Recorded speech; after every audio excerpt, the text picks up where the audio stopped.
ನಮ್ಮ ಜೀವನ್ ಜ್ಯೋತಿ ಕನ್ನಡ ಚಾನಲ್ ಮತ್ತೊಂದು ವಿಡಿಯೋಗೆ ನಿಮಗೆಲ್ಲ ಪ್ರೀತಿಯ ಸ್ವಾಗತ.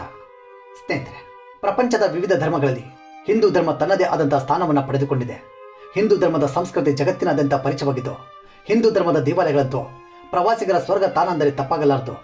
ಈ ಹಿಂದೂ ದೇವಾಲಯಗಳು ವಿಭಿನ್ನವಾದ ವಾಸ್ತುಶಿಲ್ಪಗಳು, ಕೆತ್ತನೆಗಳು ಹಾಗೂ ಪುರಾಣ ಇತಿಹಾಸಗಳಿಂದ ಕೂಡಿದೆ. ಇಂತಹ ಇತಿಹಾಸವನ್ನು ಹೊಂದಿರುವ ಹಿಂದೂ ದೇವಾಲಯಗಳಲ್ಲಿ ಒರಿಸ್ಸಾದ ಪುರಿ ಜಗನ್ನಾಥ ದೇವಾಲಯ ಕೂಡ ಒಂದಾಗಿದೆ. ಜಗದ ಪೋಷಕ ಜಗನ್ನಾಥನ ಈ ಧಾಮವನ್ನು ಭೂಲೋಕದ ವೈಕುಂಠ ಅಂತ ಕರೆಯಲಾಗುತ್ತೆ. ಹಾಗೂ ಮಹಾವಿಷ್ಣು ಜಗನ್ನಾಥನಾಗಿ ನೆಲೆ ನಿಂತಿರುವ ಈ ತಾಣದಲ್ಲಿ ವಿಜ್ಞಾನಕ್ಕೆ ಸವಾಲು ಹಾಕುವ ಹಲವಾರು ವಿಷಯಗಳಿವೆ. ಬನ್ನಿ, ಹಾಗಾದರೆ ಈ ಪುರಿ ಜಗನ್ನಾಥ ದೇವಾಲಯದ 10 ಆಶ್ಚರ್ಯಕರವಾದ ವಿಸ್ಮಯಗಳು ಯಾವುದು, ಇವು ವಿಜ್ಞಾನಕ್ಕೂ ಕೂಡ ಹೇಗೆ ಸವಾಲನ್ನು ಉಂಟು ಮಾಡಿವೆ ಅನ್ನೋದನ್ನ ಈ ಒಂದು ವಿಡಿಯೋ ಮೂಲಕ ಸಂಪೂರ್ಣ ಮಾಹಿತಿಯನ್ನು ಪಡೆದುಕೊಳ್ಳೋಣ. ಆದರೆ ಅದಕ್ಕಿಂತಲೂ ಮುಂಚೆ ನೀವು ಇನ್ನೂ ನಮ್ಮ ಚಾನಲ್ ಸಬ್ಸ್ಕ್ರೈಬ್ ಮಾಡಲಿದ್ರೆ ಸಬ್ಸ್ಕ್ರೈಬ್ ಮಾಡಿ. ಹಾಗೂ ಈ ಪುರಿ ಜಗನ್ನಾಥ ದೇವಾಲಯದ ವಿಸ್ಮಯಗಳ ಬಗ್ಗೆ ನಿಮ್ಮ ಅಭಿಪ್ರಾಯವನ್ನು ಕಾಮೆಂಟ್ ಮೂಲಕ ಶೇರ್ ಮಾಡಿ. ಧ್ವಜದ ದಿಕ್ಕು. ಸ್ನೇಹಿತರೆ, ಯಾವುದೇ ಧ್ವಜ ಆಗಲಿ ಗಾಳಿ ಬೀಸುವ ದಿಕ್ಕಿನಡೆಗೆ ಹಾರುವುದು ಸರ್ವೇ ಸಾಮಾನ್ಯ. ಆದರೆ ಪುರಿ ಜಗನ್ನಾಥ ದೇವಾಲಯದ ಗೋಪುರದ ಮೇಲಿರುವ ಧ್ವಜ ಗಾಳಿ ಬೀಸುವ ವಿರುದ್ಧ ದಿಕ್ಕಿನಡೆಗೆ ಹಾರುತ್ತದೆ. ಈ ಪ್ರಕೃತಿಗೆ ವಿರುದ್ಧವಾದ ಸತ್ಯಕ್ಕೆ ಯಾವುದೇ ವೈಜ್ಞಾನಿಕ ವಿವರಗಳಿಲ್ಲ. ಇದು ವಿಜ್ಞಾನಕ್ಕೂ ಕೂಡ ಮಿಗಿಲಾದ ದೈವಶಕ್ತಿ ಇದೆ ಅನ್ನೋದನ್ನ ನಮಗೆ ನೆನಪಿಸುತ್ತದೆ. ಈ ರಹಸ್ಯವನ್ನು ಇದುವರೆಗೂ ಯಾರೂ ಕೂಡ ಬಗೆಹರಿಸಲಾಗಲಿಲ್ಲ. 1800 ವರ್ಷಗಳ ಹಳೆಯ ಆಚರಣೆ. ಸ್ನೇಹಿತರೆ, ಪುರಿ ಜಗನ್ನಾಥ ದೇವಾಲಯದ ಮೇಲಿರುವ ಧ್ವಜವನ್ನು ಪ್ರತಿದಿನ ಸಂಜೆ ಅದನ್ನು ಬದಲಾಯಿಸಲಾಗುತ್ತದೆ. ಪ್ರತಿದಿನ ಅರ್ಚಕರು 45 ಮಹಡಿನ ಹೊಂದಿರುವ ಸುಮಾರು 1000 ಅಡಿ ಎತ್ತರದಲ್ಲಿರುವ ಗೋಪುರವನ್ನು ಹತ್ತಿ ಈ ಧ್ವಜವನ್ನು ಬದಲಾಯಿಸುತ್ತಾರೆ. ಈ ಆಚರಣೆ 1800 ವರ್ಷಗಳಿಂದಲೂ ನಡೆದು ಬಂದಿದೆ. ಒಂದು ವೇಳೆ ಕಾರಣಾಂತರದಿಂದ ಈ ಧ್ವಜವನ್ನು ಬದಲಾಯಿಸದೆ ಹೋದರೆ ಮುಂದಿನ 18 ವರ್ಷಗಳವರೆಗೆ ದೇವಾಲಯದ ಬಾಗಿಲನ್ನು ತೆರೆಯಲಾಗುವುದಿಲ್ಲ ಎಂಬ ಪ್ರತೀತಿಯನ್ನು ಹೊಂದಿದೆ. ದೇವಸ್ಥಾನದ ನೆರಳು ಕಾಣಿಸುವುದಿಲ್ಲ. ಸ್ನೇಹಿತರೆ, ಈ ಪುರಿ ಜಗನ್ನಾಥ ದೇವಾಲಯದ ಇನ್ನೊಂದು ವಿಸ್ಮಯ ಏನೆಂದರೆ ಇಲ್ಲಿ ನೆರಳು ಬೀಳದೇ ಇರುವುದು. ಈ ಪುರಿ ಜಗನ್ನಾಥ ದೇವಾಲಯವು ಸುಮಾರು 4 ಲಕ್ಷ ಚದರ ಅಡಿ ಪ್ರದೇಶವನ್ನು ಹೊಂದಿದ್ದು, ಈ ದೇವಾಲಯದ ಎತ್ತರ 214 ಅಡಿ ಹೊಂದಿದೆ. ಯಾವುದೇ ವಸ್ತು, ಮನುಷ್ಯ, ಪ್ರಾಣಿ ಅಥವಾ ಪಕ್ಷಿಗಳ ನೆರಳು ಕಾಣಿಸುವುದು ವಿಜ್ಞಾನದ ನಿಯಮವಾಗಿದೆ. ಆದರೆ ಎಂತಹ ಬಿಸಿಲಿದ್ದರೂ ಕೂಡ ಈ ಪುರಿ ಜಗನ್ನಾಥ ದೇವಾಲಯದಲ್ಲಿ ಹಾಗೂ ದೇವಾಲಯದ ಆವರಣದಲ್ಲಿ ನೆರಳು ಬೀಳುವುದಿಲ್ಲ, ಪಕ್ಷಿಗಳು ಕಾಣಿಸುವುದಿಲ್ಲ. ಸ್ನೇಹಿತರೆ, ಸಾಮಾನ್ಯವಾಗಿ ಪಕ್ಷಿಗಳು ದೇವಾಲಯಗಳು ಅಥವಾ ದೊಡ್ಡ ದೊಡ್ಡ ಕಟ್ಟಡಗಳ ಮೇಲೆ ಕುಳಿತುಕೊಳ್ಳೋದನ್ನ ನಾವು ನೋಡಿರುತ್ತೇವೆ. ಆದರೆ ಪುರಿ ಜಗನ್ನಾಥ ದೇವಾಲಯದ ಮೇಲ್ಭಾಗದಲ್ಲಿ ಯಾವುದೇ ಪಕ್ಷಿಗಳು ಕುಳಿತುಕೊಳ್ಳುವುದಿಲ್ಲ. ಅಷ್ಟೇ ಅಲ್ಲ, ಯಾವುದೇ ಹಾರಾಟ ನಿಷೇಧ ಪ್ರದೇಶ ಅಂತ ಘೋಷಿಸದೆ ಹೋದರೂ ಕೂಡ ಈ ಪುರಿ ಜಗನ್ನಾಥ ದೇವಾಲಯದ ಮೇಲೆ ಯಾವುದೇ ವಿಮಾನಗಳು ಕೂಡ ಹಾರಾಟವಾಗುವುದಿಲ್ಲ. ಸುದರ್ಶನ ಚಕ್ರ. ಸ್ನೇಹಿತರೆ, ಈ ಪುರಿ ಜಗನ್ನಾಥ ದೇವಸ್ಥಾನದ ಮೇಲಿರುವ ಸುದರ್ಶನ ಚಕ್ರ 20 ಅಡಿ ಎತ್ತರ ಹಾಗೂ 1 ಟನ್ ತೂಕವನ್ನು ಹೊಂದಿದೆ. ಇದನ್ನು ದೇವಾಲಯದ ಗೋಪುರದ ಮೇಲೆ ಅಳವಡಿಸಲಾಗಿದೆ. ಈ ಸುದರ್ಶನ ಚಕ್ರದ ವಿಶೇಷತೆ ಏನೆಂದರೆ ಪುರಿ ನಗರದ ಯಾವುದೇ ಭಾಗದಲ್ಲಿ ನಿಂತು ನೋಡಿದ್ರೂ ಕೂಡ ಈ ಸುದರ್ಶನ ಚಕ್ರ ಕಾಣಿಸಿಕೊಳ್ಳುತ್ತದೆ. ಅಷ್ಟೇ ಅಲ್ಲದೆ ಯಾವ ದಿಕ್ಕಿನಿಂದಲೂ ನೋಡಿದ್ರೂ ಕೂಡ ಈ ಸುದರ್ಶನ ಚಕ್ರ ನಮ್ಮ ಕಡೆಗೆ ಮುಖ ಮಾಡಿದಂತೆ ಕಾಣಿಸಿಕೊಳ್ಳುತ್ತದೆ.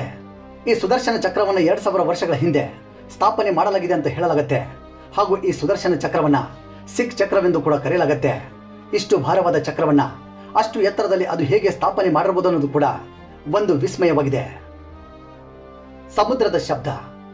ಸ್ನೇಹಿತರೆ, ಈ ಪುರಿ ಜಗನ್ನಾಥ ದೇವಾಲಯದ ಹತ್ತಿರದಲ್ಲಿ ಸಮುದ್ರದ ತೀರ ಹೊಂದಿದೆ. ಇಲ್ಲಿ ಆಶ್ಚರ್ಯವೇನೆಂದರೆ ದೇವಾಲಯದ ಮುಖ್ಯ ದ್ವಾರದ ಹತ್ತಿರ ಬರೋವರೆಗೂ ಭಕ್ತಾದಿಗಳಿಗೆ ಸಮುದ್ರದ ಘೋರಗರಿತವಾದ ಶಬ್ದ ಸ್ಪಷ್ಟವಾಗಿ ಕೇಳಿಸುತ್ತದೆ. ಆದರೆ ಮುಖ್ಯ ದ್ವಾರದ ಒಳಗಡೆ ಪ್ರವೇಶಿಸಿದ ತಕ್ಷಣ ಈ ಶಬ್ದ ಕೇಳಿಸುವುದನ್ನು ನಿಂತು ಹೋಗುತ್ತೆ. ಸಮುದ್ರದ ಗಾಳಿಯ ರಹಸ್ಯ. ಸ್ನೇಹಿತರೆ, ಪ್ರಕೃತಿಯ ನಿಯಮದ ಪ್ರಕಾರ ಬೆಳಗಿನ ಸಮಯದಲ್ಲಿ ಗಾಳಿ ಸಮುದ್ರದಿಂದ ಭೂಮಿಯ ಕಡೆಗೆ ಹಾಗೂ ಸಂಜೆ ಹೊತ್ತು ಭೂಮಿಯಿಂದ ಸಮುದ್ರದ ಕಡೆಗೆ ಬೀಸುತ್ತದೆ. ಆದರೆ ಪುರಿಯಲ್ಲಿ ಈ ವಿಸ್ಮಯ ವಿರುದ್ಧವಾಗಿ ನಡೆಯುತ್ತದೆ.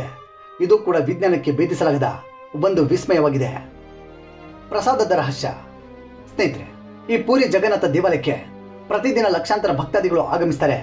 ಬಂದ ಅಷ್ಟು ಭಕ್ತಾದಿಗಳಿಗೆ ಪ್ರಸಾದವನ್ನು ನೀಡಲಾಗುತ್ತೆ. ಆದರೆ ಇಲ್ಲಿ ತಯಾರಿಸುವ ಪ್ರಸಾದ ಮಾತ್ರ ಒಂದು ದಿನವೂ ಕೂಡ ಯಾವತ್ತೂ ಹೆಚ್ಚಾಗುವುದಿಲ್ಲ, ಕಡಿಮೆಯಾಗುವುದೂ ಇಲ್ಲ. ದೇವಸ್ಥಾನದ ಬಾಗಿಲು ಮುಚ್ಚಿದ ತಕ್ಷಣ ಪ್ರಸಾದವು ಕೂಡ ಸಂಪೂರ್ಣವಾಗಿ ಖಾಲಿಯಾಗತ್ತೆ. ಈ ಪುರಿ ಜಗನ್ನಾಥ ಸನ್ನಿಧಿಯಲ್ಲಿ ಪ್ರಸಾದ ತಯಾರಿಸುವ ವಿಧಾನ ಕೂಡ ಬಹಳ ವಿಶೇಷವಾಗಿದೆ. ಇಲ್ಲಿ ಕಟ್ಟಿಗೆಯನ್ನು ಬಳಸಿ ವಿಶೇಷ ರುಚಿಯ ಪ್ರಸಾದವನ್ನು ತಯಾರಿಸಲಾಗುತ್ತೆ. 7 ಮಣ್ಣಿನ ಮಡಿಕೆಗಳನ್ನ ಪ್ರಸಾದವನ್ನು ತಯಾರಿಸಲು ಬಳಸಲಾಗುತ್ತೆ. ಇಲ್ಲಿ ವಿಸ್ಮಯ ಏನೆಂದರೆ ಒಂದರ ಮೇಲೊಂದು ಮಡಿಕೆಯನ್ನು ಇಟ್ಟು ಪ್ರಸಾದವನ್ನು ಬೇಯಿಸಲು ಇಡಲಾಗುತ್ತೆ. ಆದರೆ ಆಶ್ಚರ್ಯವೆಂಬಂತೆ ಮೇಲಿನ ಮಡಿಕೆಯ ಪ್ರಸಾದ ಬೆಂದ ನಂತರವೇ ಅದರ ಕೆಳಗಿನ ಮಡಿಕೆಯ ಪ್ರಸಾದ ಬೇಯುತ್ತದೆ. ವಿಗ್ರಹಗಳ ಬದಲಾವಣೆ. ಸ್ನೇಹಿತರೆ, ಈ ದೇವಸ್ಥಾನದಲ್ಲಿರುವ ಜಗನ್ನಾಥ ಸ್ವಾಮಿ, ಬಲರಾಮ ಹಾಗೂ ಸುಭದ್ರಾದೇವಿ ಈ 3 ವಿಗ್ರಹಗಳನ್ನ ಪ್ರತಿ 12 ವರ್ಷಗಳಿಗೊಮ್ಮೆ ಬದಲಾಯಿಸುತ್ತಾರೆ ಹಾಗೂ ಹೊಸ ವಿಗ್ರಹಗಳನ್ನ ಸ್ಥಾಪನೆ ಮಾಡ್ತಾರೆ. ಈ ವಿಗ್ರಹಗಳನ್ನ ಬದಲಾಯಿಸುವ ಪ್ರಕ್ರಿಯೆ ಕೂಡ ರೋಚಕ ಕಥೆಯನ್ನು ಕೆರಳಿಸುತ್ತದೆ. ಈ ವಿಗ್ರಹವನ್ನು ಬದಲಾಯಿಸುವ ಸಂದರ್ಭದಲ್ಲಿ ದೇವಸ್ಥಾನ ಹಾಗೂ ಸಂಪೂರ್ಣ ಪೂರಿ ನಗರದ ವಿದ್ಯುತ್ತನ್ನು ಸಂಪೂರ್ಣವಾಗಿ ಕಡಿತಗೊಳಿಸಲಾಗುತ್ತದೆ.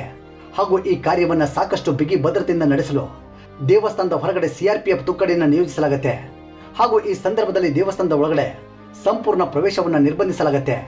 ಈ ವಿಗ್ರಹವನ್ನು ಬದಲಾಯಿಸುವ ವೇಳೆ ದೇವಸ್ಥಾನದ ಅರ್ಚಕರಿಗೆ ಮಾತ್ರ ದೇವಸ್ಥಾನದ ಒಳಗಡೆ ಪ್ರವೇಶ ಮಾಡಲು ಅವಕಾಶವನ್ನು ಹೊಂದಿರುತ್ತೆ. ಪರಮಾತ್ಮನ ಹೃದಯ. ಸ್ನೇಹಿತರೆ, ಶ್ರೀಕೃಷ್ಣ ಪರಮಾತ್ಮ ತನ್ನ ಅವತಾರವನ್ನು ಪೂರ್ಣಗೊಳಿಸಿದ ನಂತರ ಪಂಚಭೂತಗಳಲ್ಲಿ ವಿಲೀನವಾದಾಗ ಅವರ ಹೃದಯ ಇಲ್ಲಿಯೇ ಉಳಿಯಿತಂತೆ.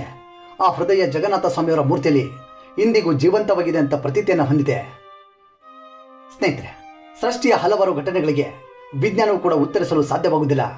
ಅದೇ ತರಹ ಪುರಿ ಜಗನ್ನಾಥನ ದೇವಾಲಯದಲ್ಲಿ ನಡೆಯುವ ಇಂತಹ ಹಲವಾರು ಘಟನೆಗಳಿಗೆ ದೈವಶಕ್ತಿಯ ಕಾರಣ ಇರಬಹುದೇ ಹೊರತು ಬೇರೆ ಕಾರಣವನ್ನು ಹೇಳಲು ಸಾಧ್ಯವಾಗುವುದಿಲ್ಲ ಅಂತ ಹೇಳ್ತಾ, ಈ ಪುರಿ ಜಗನ್ನಾಥ ದೇವಾಲಯದ 10 ವಿಸ್ಮಯಗಳ ಬಗ್ಗೆ ನಿಮ್ಮ ಅಭಿಪ್ರಾಯವನ್ನು ಕಾಮೆಂಟ್ ಮೂಲಕ ಶೇರ್ ಮಾಡಿ. ಹಾಗೂ ಈ ಪುರಿ ಜಗನ್ನಾಥ ದೇವಾಲಯದ ಮಾಹಿತಿ ನಿಮಗೆ ಇಷ್ಟವಾಗಿದ್ದರೆ ಈ ವಿಡಿಯೋಗೆ ಒಂದು ಲೈಕ್ ಕೊಟ್ಟು ನಮ್ಮ ಚಾನಲ್ಗೆ ಸಪೋರ್ಟ್ ಮಾಡಿ. ಧನ್ಯವಾದಗಳು.